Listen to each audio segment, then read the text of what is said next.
네, 반갑습니다. 오늘 저는 성령으로 표적을 행하십시오 라는 제목으로 주님께서 우리에게 주신 영적 인사이트를 전가하고자 합니다. 사랑하는 성도 여러분, 오늘은 오순절 후 16번째 주일입니다. 지금 여러분은 성령으로 표적과 기적과 이사를 행하시고 계시는지요?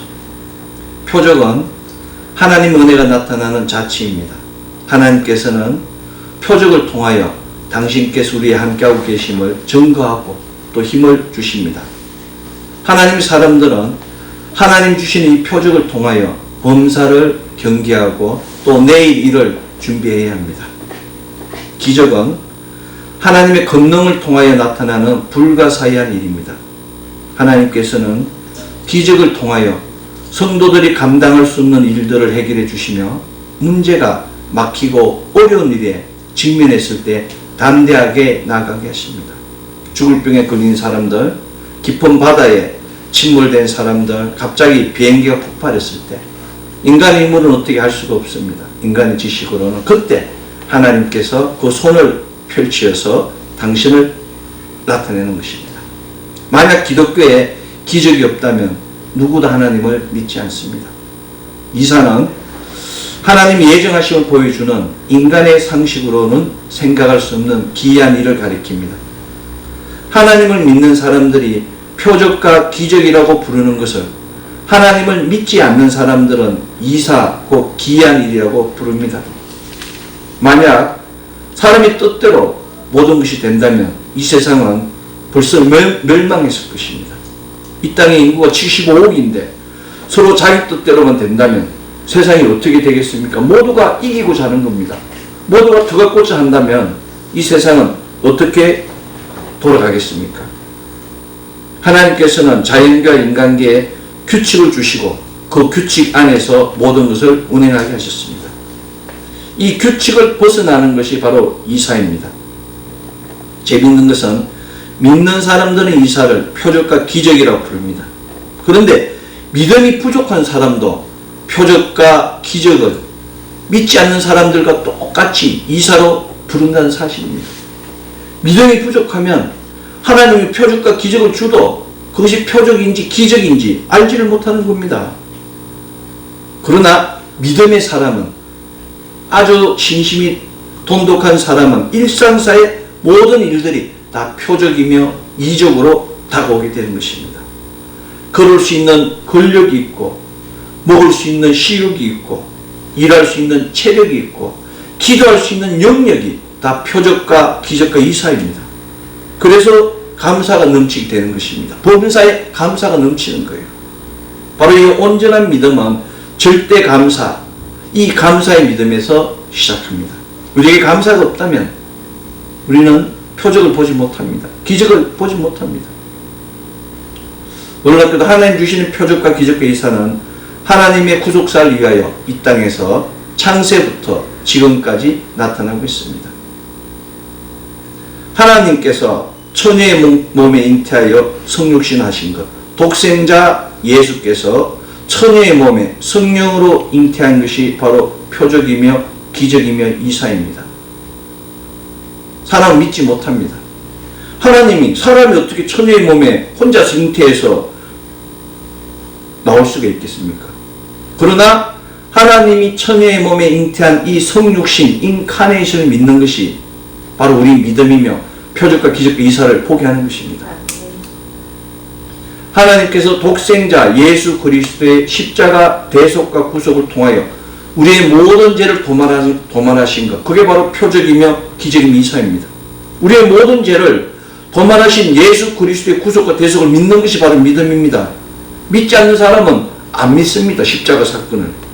그래서 우리는 십자가를 믿는 겁니다. 그래서 우리가 표적을 볼 수 있는 것이고 기적을 볼 수 있는 것입니다. 예수 그리스도께서 십자가에 죽으신 후 3일 후 사망의 권세를 이기시고 부활하신 것이 바로 표적과 기적과 이사입니다. 자연계의 상식으로는 도저히 이해할 수 없습니다. 죽은 사람이 어떻게 일어날 수 있겠습니까? 그러나 십자가에 대속하신 후 3일 후 사망의 권세를 이기시고 예수 그리스도의 부활을 믿는 것이 바로 믿음입니다. 믿음은 딴 게 아닙니다. 성육신을 믿고 십자가 대속과 구속을 믿고 부활을 믿는 것입니다. 부활하신 후 40일 후에 감람산에서 구름에 쌓여 성천하신 예수 그리스도의 성천을 믿는 것이 바로 믿음입니다. 사람이 어떻게 구름이 쌓여서 하늘로 올라갈 수 있겠습니까? 그런데 그것을 믿는 것이 믿음입니다. 세상 사람들이 표적과 기적과 이사라 부르는 성육신, 십자가, 구속과 대속, 부활과 성천이 우리 믿음의 주춧돌이 될 때 비로소 우리도 표적과 기적과 이사를 부르는 온전한 하나님의 사람이 됩니다. 예수님께서 직접 말씀하셨습니다. 내가 진실로 진실로 너희에게 이르노니 나를 믿는 자는 내가 하는 일을 그도 할 것이요 또한 그보다 큰 일도 하리라. 그렇게 요한복음 14장 12절에서 선포하셨습니다. 여러분, 일반 사람도 있잖아요. 거짓말 잘 하지 않습니다. 그런데 하나님의 아들이신 예수님께서 거짓말 하시겠습니까? 그런데 그분께서 내가 하는 일을 너도 할 것이요 너희는 나보다 더 큰 일도 하겠다고 말씀하신 것입니다. 예수님께서는 또한 너희가 내 이름으로 무엇이든지 구하면 내가 행하겠다고, 이는 아버지로 하여금 아들로 말미암아 영광을 받으시게 하려 함이라고 요한복음 14장 13절에서 선포하셨습니다. 그러니까 예수님 이름으로 기도하면 무엇을 구하든지, 예수님이 무엇을 구하든지 모든 것을 구해도 하나님 다 행하시겠다고, 그래서 하나님 아버지께 영광을 드리겠다고 그렇게 예수님이 말씀하신 것입니다. 예수님의 선포를 믿고 표적과 기적과 이사를 불러서 하나님의 능력을, 하나님의 영광을 나타나게 하는 것이 바로 우리의 소명이자 사명입니다. 예수님께서는 하나님의 영광을 나타내기 위하여 우리를 불러주셨습니다. 예수님께서는 하나님 나라를 확장시키기 위하여 우리에게 정인의 임무를 주셨습니다. 우리를 부르신 것은 콜링, 소명이며 예수께서 우리들에게 당신의 정인이 되라고 명하신 것은 미션, 사명입니다. 우리는 예수님한테 그 소명과 사명을 받은 것입니다. 놀랍지 않습니까? 그런데 이 소명과 사명은 혼자서 하는 것이 아닙니다. 성령님과 함께 해야 됩니다. 예수님께서는 내가 아버지께 구하겠으니 그가 또 다른 보혜사를 너희에게 주사 영원토록 너희와 함께 있게 하리니 그는 진리의 영이라. 그는 너희와 함께 거하며 또 너희 속에 계시겠습니다고 오늘 신약성서 본문 요한복음 14장 16절로 17절에서 약속하셨습니다. 예수님이 보내신 파라클레토스, 보혜사, 헬퍼, 우리를 돕는 영은 진리의 영이고 그분이 우리 삶 가운데 거하시고 또 우리가 마음을 열고 영접했을 때 우리 안에 거하신다고 요한복음 14장에서 전가하신 것입니다. 예수님께서는 보혜사 성령 하나님께서 우리와 영원토록 함께 하시겠다고 약속하심을 전가하신 것입니다. 예수님께서는 그는 진리의 영이라 세상은 능히 그를 받지 못하나니 이는 그를 보지도 못하고 알지도 못함이라고 선포하셨습니다. 보혜사 성령님은 믿지 않는 사람들한테는 볼 수도 없어요. 만나지도 못합니다. 오직 믿는 자만이 만나는, 믿는 자만이 함께 할 수 있는, 믿는 자만이 우리 속에 품을 수 있는 그런 영이라고, 그런 영적 비밀을 예수님이 선포하신 것입니다. 사랑하는 성도 여러분, 지금 성령님과 동행하지 못한다고 낙담하거나 포기하면 안 됩니다. 성령으로 말미암지 않고는 예수를 그리스도라고 인정하지 못한다고 그랬어요. 예수님은 하나님 아들로 인정하지 못한다고. 그 인정하게 하시는 분이 성령님이라고. 여러분이 예수님을 영접하는 순간 여러분은 성령님과 함께하고 계십니다. 단지 여러분이 아직까지 경험이 부족하고 영적 경험이 부족하고 영적 지식이 부족해서 계심에도 불구하고 알지 못하는 겁니다. 여러분들 이런 우리가 마이크가 돌아가는 거 시스템을 어떻게 알고 있습니까? 우리가 어떻게 동작하는지 잘 모릅니다. 그러나 우리가 켜고 말을 하면 들리지 않습니까? 성령님도 마찬가지입니다. 성령님이 어디에 계시는지 눈에 보이지 않고 만질 수 없고 귀에 들리지 않지만 느낄 수 없지만 우리가 선포하면 성령님께서 일을 해 주시는 것입니다. 우리는 그저 낙담하거나 포기하는 것이 아니라 잠잠히 기다리며 기도하면 됩니다. 기다림은 믿음의 가정입니다. 여러분 밥을 지어도 시간이 필요합니다. 라면을 삶아도 물 끓이는 시간이 필요한 거예요. 성령님께서 우리 안에 거하실 수 있도록 우리가 다듬는 시간이 필요한 겁니다. 마음을 잠잠히 그 움직임과 변화를 위한 고향 속에서 그 영적인 비밀을 갖출 수 있는 환경을 만들어야 되는 것입니다. 믿음은 1점의 시간이 부족할지라도 그 상급이 사라집니다. 카트라인이에요. 절대평가입니다. 1점의 정성이 부족해도 성령님 면접할 수가 없어요. 그래서 우리가 늘 기다리는 것이 중요한 겁니다. 예수님께서 감람산에서 성천하시기 전에 제자들에게 이 약속한 성령을 받기 위해서 기다리라고 했습니다. 예루살렘을 떠나지 말라고 명령했습니다. 예수님께서는 이것이 바로 제자들이 실족하지 않게 함이며 진리의 성령이 오시면 너희가 지금은 깜깜한 머릿속이 빛 가운데 있게 된다고. 그 제자들이 모든 진리가 성령님이 인도하시고 장래를 알게 하신다고 요한복음 16장에서 전가하신 것입니다. 지금 여러분은 조금 어쩌면 많이 답답할 수도 있습니다. 내가 예수님께 기도했는데, 예수님 이름으로 기도했는데 응답이 늦는 겁니다. 바로 하나님의 시간표하고 사람의 시간표가 다르다는 얘기입니다. 시차가 틀려요. 인간의 시간은 크로노스의 시간이고 하나님의 시간은 카이로스의 시간입니다. 영생을 사시는 하나님한테 시간의 의미가 없어요.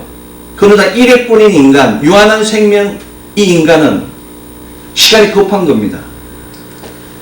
그건 하나님의 큰 밑그림을 천사님이 보지 못했기 때문에. 그래서 우리는 기다려야 돼요. 하나님 때를 기다려야 됩니다. 그런데 사람은 기다리지 못하는 습성이 있습니다. 여러분 잘 아는 예수님의 그 12제자들.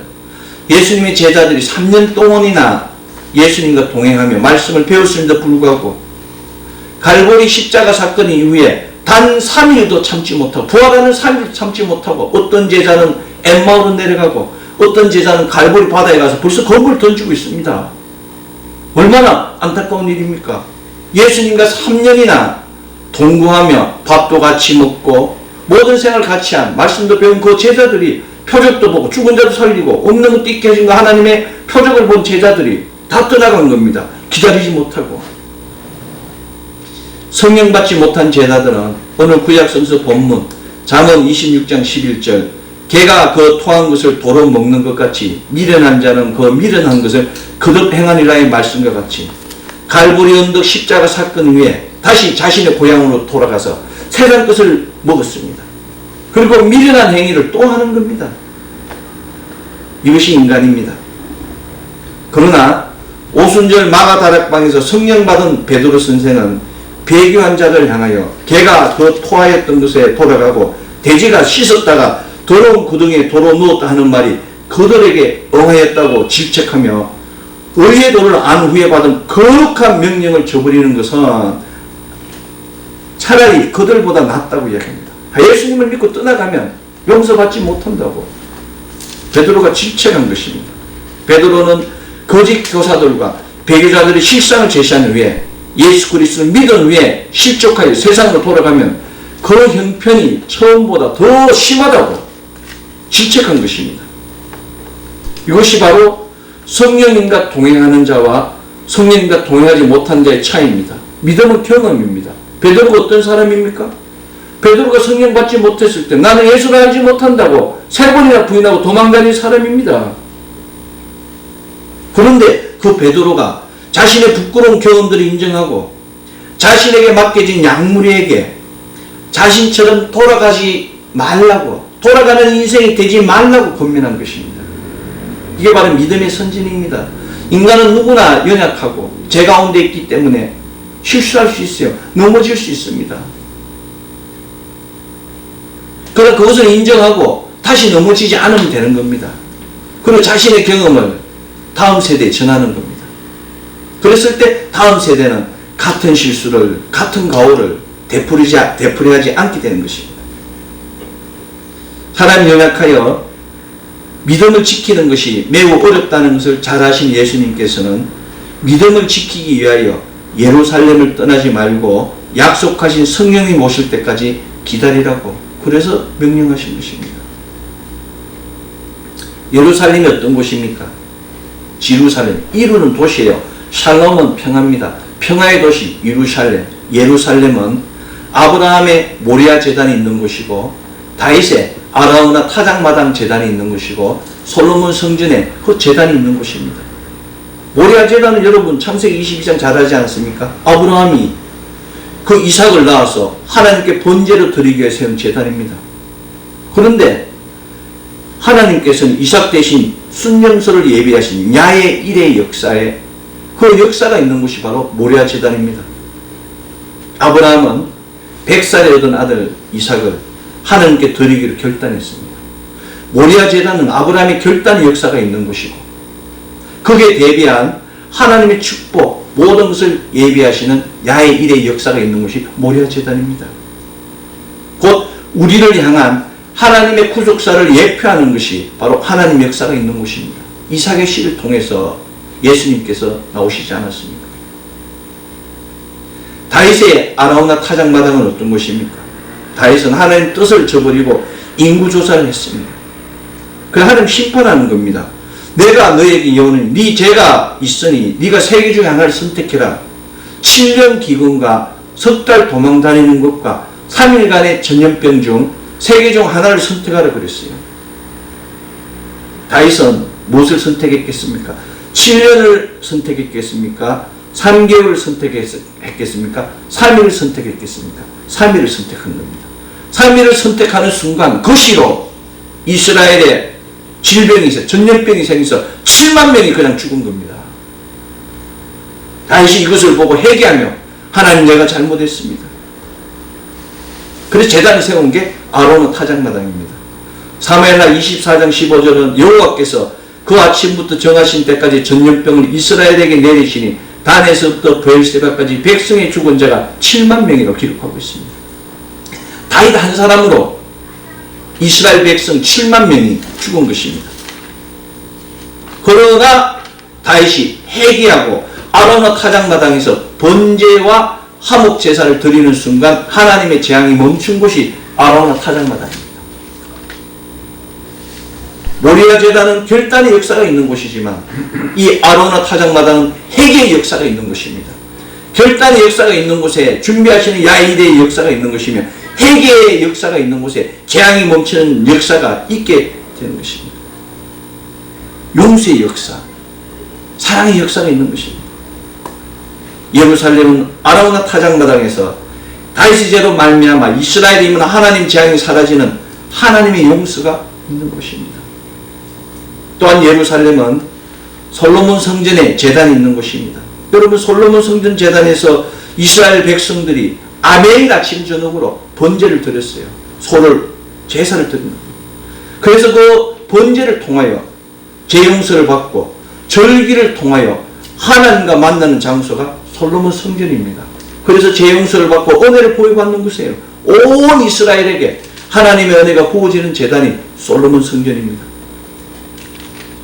이 제단을 향하여, 이 예루살렘을 향하여 대선지자 이사야는 율법이 시온에서부터 나올 것이요 여호와의 말씀이 예루살렘에서부터 나올 것이라 라고 예언했습니다. 바로 야훼 하나님의 말씀이 나오는 것이에요. 이사야 선지자는 많은 백성이 가며 이르기로, 오라, 우리가 여호와의 산에 오르며 야곱의 하나님 전에 이르자. 그가 그의 길을 우리에게 가르칠 것이라고 많은 백성들이 이스라엘을 향하였다고 증거한 것입니다. 그래서 예루살렘 중요한 것입니다. 예루살렘은 결단이 있는 곳이고, 예루살렘은 회개가 있는 곳이고, 예루살렘은 하나님의 말씀이 있는 곳입니다. 회개가 있는 곳에, 결단이 있는 곳에는 준비하신 하나님 계시고, 회개가 있는 곳에는 용서가 있는 것입니다. 말씀이 있는 곳에는 승리가 있는 것입니다. 예수님께서는 제자들에게 바로 그곳 예루살렘에서 회개, 결단, 용서, 사랑, 말씀의 능력이 넘치는 그곳에서 아버지의 약속하신 것을 기다리라고 명령하신 것입니다. 아브라함의 결단의 장소, 그 결단에 응답하신 야훼 일의 역사가 있는 곳, 다윗의 회개가 있는 곳, 그 회개에 응답하여 죄를 멈추시는 하나님의 용서가 있는 곳, 이스라엘 백성의 모든 죄를 도말하며 이스라엘을 지켜주시는 평화의 역사가 있는 것이 바로 예루살렘입니다. 예수님께서는 바로 그곳 예루살렘에서 제자들이 자신의 말에 순종함으로 예루살렘이 성령 세례가 시작되는 곳, 오순절 성령의 불과 바람 같은 역사가 잉태하는 곳, 성경의 역사가 새롭게 시작하는 곳, 교회의 역사가 시작하는 곳, 그것이 되기를 원하셨습니다. 그래서 부활하신 후 40일 동안 제자들 부족한 부분을 다듬어 주시고 부활하시면서 성천하시면서 예루살렘에서 기다리라고 했습니다. 그리고 열흘 후 그곳에 불과 같은 불의 역사가, 바람과 같은 바람의 역사가 일어나서 그곳이 성령 세례의 장소가 되고 오순절 역사의 시작이 되고 교회가 태동되는 귀한 역사가 만들어진 것입니다. 예수님께서는 바로 그곳 예루살렘에서 제자들이 성령으로 세대에 받으리라는 그 말씀을 성취하여 요엘서 2장 27절로 28절 그 후에 내가 내 영을 만민에게 부어주리니 자녀들이 장래를 말할 것이요 늙은이는 꿈을 꾸며 젊은이는 이상을 볼 것이요. 이 놀라운 역사가 성취된 것입니다. 이사야서 44장 3절 나는 목마른 자에게 물을 주며 마른 땅에 시내가 흐르게 하며 나의 영을 내 자손에게 나의 복을 내 후손에게 부어주리니 이 놀라운 역사가 성취된 것입니다. 에스겔서 36장 26절 새 영을 너희 속에 두고 새 마음을 너에게 주되 너의 육신에서 굳은 마음을 제거하고 부드러운 마음을 줄 것이 예언의 그 역사가 일어난 것입니다. 예수님의 소망대로 예수님의 약속에 순종한 120문도가 그곳에서 성령 세례를 통하여 오순절을 태동하였으며 교회를 태동하였으며 굳은 마음을 떼고 하나님의 전도자가 된 것입니다. 성령으로 세례를 받으면 자녀들이 장래를 말하며 늙은이는 꿈을 꾸며 젊은이는 이상을 보는 역사가 일어납니다. 성령으로 세례를 받으며 목마른 자에게 물을 주며 마른 땅에 시내가 흐르며 영을 자손에게 복을 후손에게 보여주는 역사가 일어납니다. 성령으로 세례를 받으면 이 세만과 세영을 통하여 육신의 굳은 마음이 제거하고 부드러운 마음이 넘치게 됩니다. 이것을 믿어야 하는 것입니다. 놀랍게도 이 모든 예언의 말씀은 마가의 다락방에서 성령 세례를 통하여 만민과 남종과 여종 모두에게 열려 110명의 성도를 통해 다 성취되었습니다. 내가 내 영을 만민에게 부어주리라고 말씀하셨는데 그 역사가 마가 다락방에서 일어난 것입니다. 새 영을 너희 속에 두고 너희 마음을 새롭게 하고 육신의 굳은 마음을 제거하고 부드러운 마음을 줄 것이라고 에스겔 선지자가 예언했는데 모든 제자들이 베드로처럼 바울처럼 그 딱딱한 마음이 변화되어서 하나님 나라의 전거자가 된 것입니다. 바울이 어떤 사람입니까? 예수 믿는 사람을 잡으러 가고 죽이러 한 사람입니다. 그런데 그 굳은 마음이 다 사라진 겁니다. 베드로가 어떤 사람입니까? 겁이 많아서 도망가는 사람이요 예수님을 부인한 사람입니다. 그런데 그 굳은 마음이 다 사라지고 부드러운 마음으로 하나님과 동행하는 사람이 된 것입니다. 이것이 바로 성령에 의하여 변화된 믿는 자의 본질입니다. 변화된 성도의 모습만이 성도를 만난 성령님 만난 증거이며 그 증거가 전도의 열매를 낳습니다. 우리가 교회를 다니지만 딱딱한 분이 많아요. 강팍한 사람이 많습니다. 성령님 만나지 못했기 때문에. 그래서 그 사람을 보면 알아요. 이분이 예수님을 만난 사람인지 만나지 않은 사람인지. 오직 성령 세례를 받았을 때 성령님과 동행하는 자만이 주님의 일을 행할 수 있습니다. 오직 성령님과 동행할 때만 생명과 경건에 속한 모든 것을 향유할 수 있습니다.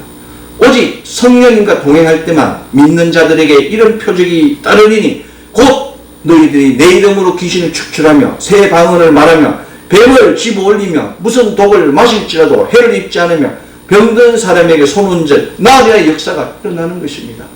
여러분 서기와 그 제사장의 일곱 아들이 어떤 일이 일어났습니까? 예수 이름으로 귀신을 축출하러 거두다가 귀신이 그 옷까지 벗겨서 망신을 주지 않았습니까? 그런 사람들이 너무너무 많은 거예요.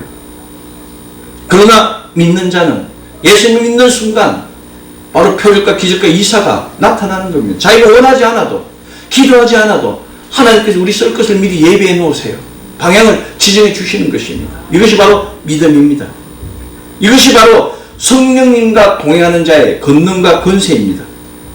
이것을 인정하는 것이 하나님의 은혜를 인정하는 것이며 그 은혜에 대한 온전한 찬양과 경배를 드리는 것이 하나님께 영광 드림입니다.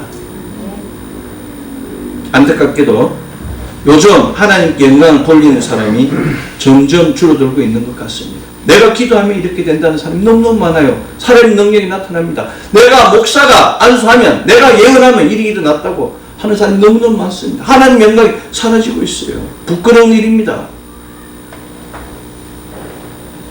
그들은 하나님 주신 표적을 인정하지 않습니다. 자신이 만든 표적이라고 자신을 나타내기를 원합니다.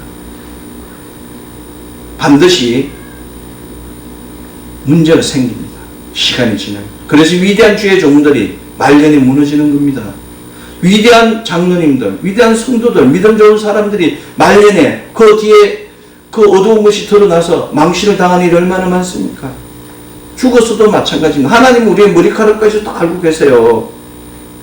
그래서 우리는 하나님께 내려놓음이 중요합니다. 잘못했으면 잘못했다 그러면 됩니다. 인정하면 되는 겁니다.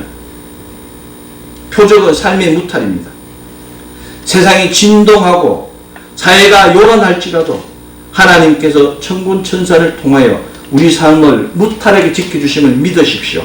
아무 사건 사고가 없는 것이 바로 표적과 기적과 이사입니다. 요즘 같은 시대에 그냥 자기 자리를 지킬 수 있는 것만으로도 기적입니다. 그저 하루하루를 무탈하게 지켜주시는 하나님께 감사가 넘칠수록 점점 표적과 기적과 이사가 넘치게 되는 겁니다. 막 보이는 거예요.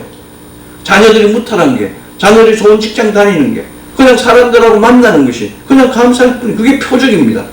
그게 기적의 이사입니다. 표적과 기적과 이사는 하나님 은혜를 인정할 때 온전히 주어집니다. 하나님 주시는 표적과 기적과 이사는 위에서도 보여주는 하나님 나라의 상급이에요. 그래서 있잖아, 하나님 사람 있잖아요. 아무리 고난을 나도 미워하지 않습니다. 원망하지 않아요. 자기가 직접 치료하지 않습니다. 왜? 심판은 하나님이 하시기 때문에. 그래서 마음이 편합니다. 그들을 위해서 기도할 수 있는 거예요. 예수님은 그들을 위해서 알지 못하여 죄를 짓는다고, 스데반이 그들을 위해서 알지 못하여 죄를 짓는다고 원수를 위하여 기도할 수 있는 것입니다. 하나님 나라의 상급은 사람의 생각과 판단과 기준이 틀립니다. 저분은 교회를 오래 다니고 믿음이 좋은데 왜 행편이 그럴까? 그 속에 하나님의 또 다른 섭리가 있는 겁니다. 각 영, 천하보다도 귀한 영혼마다 하나님의 그 예비하신 길이 있는 거예요. 각자의 길이 있는 겁니다. 독수리는 하늘을 날며 하나님 은혜를 누리고 참새는 숲속에서 하나님 은혜를 누리는 겁니다. 터가 틀려요. 노는 곳이 틀립니다. 각자의 믿음을 인정해 줘야 됩니다. 각자의 은혜를 인정해야 돼요.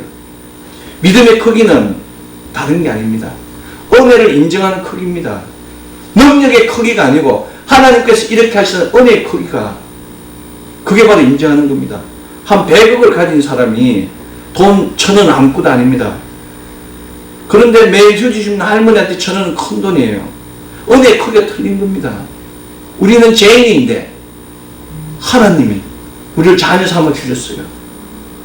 나는 그럴 수 없는데 하나님 그럴 수 있게 해주신 거예요. 이게 은혜입니다. 그 은혜의 크기가 하나님 드린 영광의 크기입니다. 갑오 두렙돈과 똑같아요. 많은 돈을 내고 온전하게 강단에 앉아서 거룩하다고 해서 믿음이 좋은 것이 아니고 은혜가 큰 게 아닙니다. 그저 예배 드릴 수 있다는 거, 기도할 수 있다는 거, 이게 감사하는 것이 하나님의 은혜고 하나님 영광 드림입니다. 여러분, 구원과 상급은 일한 시간대로 받는 것이 아닙니다. 여러분, 마태복음 20장 포도원 일꾼의 비유를 잘 알지 않습니까? 마태복음 20장 12절은 나중 온 이 사람은 1시간밖에 일하지 아니하였거늘 그들을 종일 수고하여 더위를 견디는 우리에 갖게 하였다고. 품꾼이 따졌어. 아침 일찍부터 왔는데 끝날 때 온 사람은 월급이 똑같은 거예요. 일당이 얼마나 짜증나겠습니까? 마태복음 20장 8절 저물매 포도원 주인이 청지에게 이르되 품꾼들을 불러 나중 온 자부터 시작하여 먼저 온 자까지 싹을 주라고 그렇게 말씀하셨습니다. 지금 아침부터 일찍 와서 싹을 받아요. 그럼 이제 오자마자 싹을 받습니다. 그럼 이제 일찍 온 사람부터 싹을 줘야 되잖아요. 맨 나중에 온 사람부터 주는 겁니다. 일도 안 하고 그저 얼굴만 비쳤는데 싹을 주는 거예요. 아침부터 온 사람은 아침부터 열심히 일을 했는데 쌀도 똑같은 거예요. 막 하나님 투정합니다. 그 속에 하나님 뜻이 있어요. 근데 우리는 안 그렇잖아요. 내가 아침부터 일찍 왔는데 저 사람은 왜 먼저 주십니까? 그럼 하나님 더 사랑하세요. 성실하고 충성된 종을 사랑하기 때문에. 아주 진실한 종은 불만이 없습니다. 근데 늦게 온 사람들은 게으른 사람이에요. 방일한 사람이고, 그런 사람들을 쌀을 또 늦게 주면 또 짜증내요. 불평불만이 많기 때문에. 하나님께서 그들이 각자의 은혜의 분량대로 믿음의 크기대로 나눠주는 거예요. 그러나 영생은 더 큰 상급이 있기 때문에 하늘의 상급은 그 건멸유관, 엄멸유관의 상급들이 얼마나 많은지 몰라요. 하나님께 다 예배해 놓으셨습니다. 우리가 보이지 않는 모든 것, 우리의 상한 심령을 다 아시는 하나님께서 그 모든 것을 다 예배해 놓으심을 믿으십시오. 우리는 다른 게 아닙니다. 은혜 주시면 감사, 구속사 안에서 순종, 그리고 영광 드리면 됩니다. 그럼 은혜가 점점 커집니다. 점점 커져요. 우리가 잘 아는 그 베드로와 요한 그 성전 미문의 안전병이 40살입니다. 40살 동안 걷지도 못하고 성전 안에 들어가 예배를 못 드렸어요. 그런데 베드로와 요한이 은과금은 내게 없거늘 내게 있는 것을 명하노니 일어나 걸어라. 나자는 예수 이름으로 명하노니 일어나 걸어라 순간 뛰기 시작했습니다. 걸어라. 그 안전병이는 얼마나 기뻤겠습니까? 여러분, 예수님 치유시켜줘도 안 들어온 사람이 많아요. 아홉문동에는 안 들어왔잖아요. 그런데 이 성전 미문의 안전병이는 그 순간 자기 집에 가서 식구들한테 자랑하는 것이 아니라 성전 안으로 들어간 겁니다.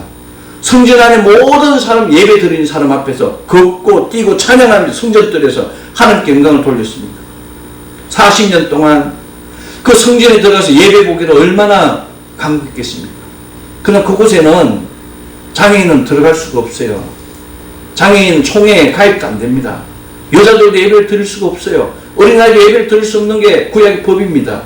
얼마나 들어가서 예배를 드리고 싶겠습니까? 그런데 그것이, 그 간구하던 것이 40년 만에 이루어진 것입니다. 표적과 기적과 이사는 복잡한 과정이 아닙니다. 믿음의 사람을 만나고 선포하고 고백하는 순간 아주 단순하고 신속하게 이루어지는 것입니다. 치유받은 안전뱅이가 그것을 인정하는 순간 오늘 구원이 이 집에 이르렀으니 이 사람도 아브라함의 자손이라는 것, 누가복음 19장 9절의 말씀과 같이 아브라함의 자손으로 변화되는 그 놀라운 역사가, 축복이 떨어진 것입니다. 놀랍게도 나는 목마른 자에게 물을 주며 마른 땅에 시내가 흐르게 나의 영을 내 자손에게, 나의 복을 내 후손에게 부어주리에, 이 예수의 그 예언들의 말씀이 복음을 강구하고 치유를 강구하고 형통을 소망하는 육적으로 메마르고 영적으로 메마른 이 성전 미문의 안전뱅이 같은 자에게 부어진 것입니다. 이것이 바로 표적과 기적과 이사입니다. 예수님으로부터 복음을 들었음에도 불구하고 아주 돈이 많은 부자 청년은 근심하며 예수님을 떠났다고 마태복음 19장 증거하고 있습니다. 선포되는 복음을 예면한 것입니다. 부자 청년. 그걸 근심하는 겁니다. 그래서 구원이 멀어지게 되는 겁니다. 육신의 정욕, 안목의 정욕, 이생의 자랑부터는 모든 것을 버려야지, 멀리 해야지 성령을 만나며 표적과 기적과 이사를 경험할 수 있는 것입니다. 곧 부자 청년은 몇 날이 되지 않아 예수님을 만났을 줄 믿습니다. 얼마나 후회했겠습니까? 그러나 그때는 늦습니다. 사단은 그 부자 청년의 때와 같이 지금 이 시간에도 사람들의 마음에 의심을 넣습니다. 미련을 넣어요. 내려놓지 못하게 그렇게 해서 복음을 떠나게 하는 겁니다.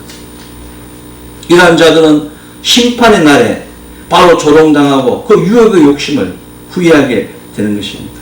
마가복음 1장 15절 때가 찼고 하나님 나라가 가까이 왔으니 회개하고 복음을 믿으라.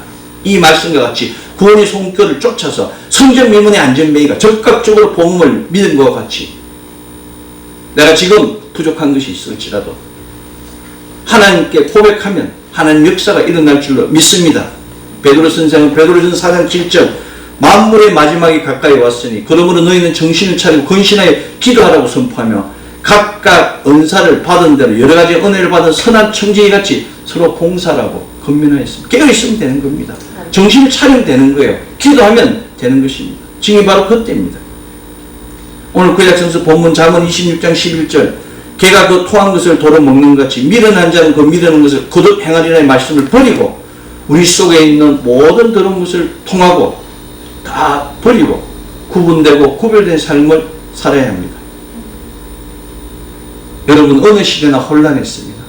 어느 시대나 거짓이 많았어요. 시대를 탓하면 안 됩니다. 사람을 탓하면 안 됩니다. 자기부터 시작하는, 자기부터 돌아보는 믿음이 되어야 됩니다. 예수님께서는 감람산 위에서 마태복음 24장 6절 난리와 난리 소문을 듣겠으나 너희는 삼가 두려워하지 말라. 이런 일이 있어야 돼. 아직 끝은 아니라고 2000년 전에 말씀하셨습니다. 그리고 끝까지 견디는 자는 구원을 얻으리라고 그렇게 마태복음 24장에 위로한 것입니다. 끝까지 견뎌야 됩니다. 조금 힘들다고, 조금 어렵다고 소홀히 하면 안 되는 겁니다. 우선순위가 있어야 지켜야 될 게 있습니다. 이거를 안 지키면 무너지는 겁니다. 전체가 무너지는 거예요. 그런데 믿음의 순서가 뒤죽박죽되면 삶이 영이 다 뒤죽박죽되는 겁니다. 난리와 소문이 넘치고 대들보가 흔들리고 어둠이 침습할지라도 흔들거리거나 두려워하지 마십시오.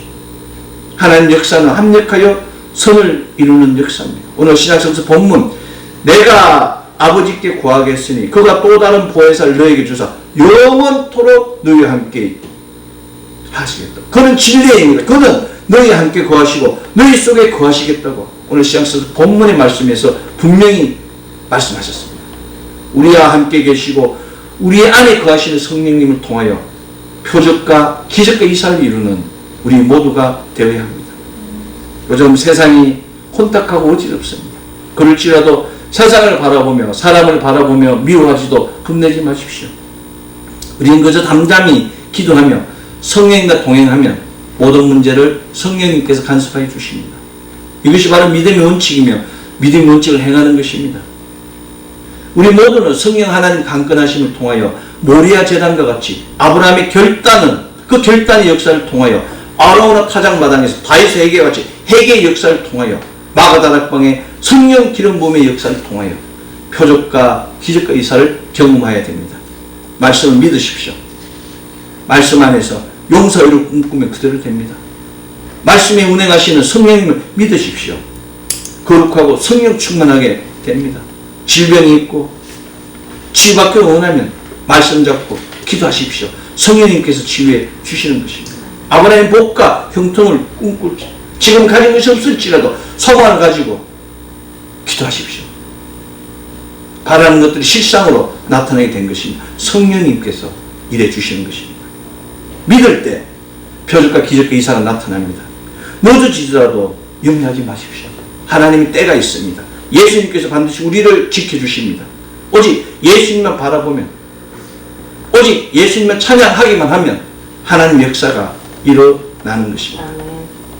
우리는 그저 거룩하고 거룩하신 창조주 하나님 세세토록 찬양과 존귀와 영광과 경배받기에 합당하신 아버지 하나님만 바라보고 예수 그리스도 이름으로 기도하기만 하면 됩니다. 예배 드리기만 하면 됩니다.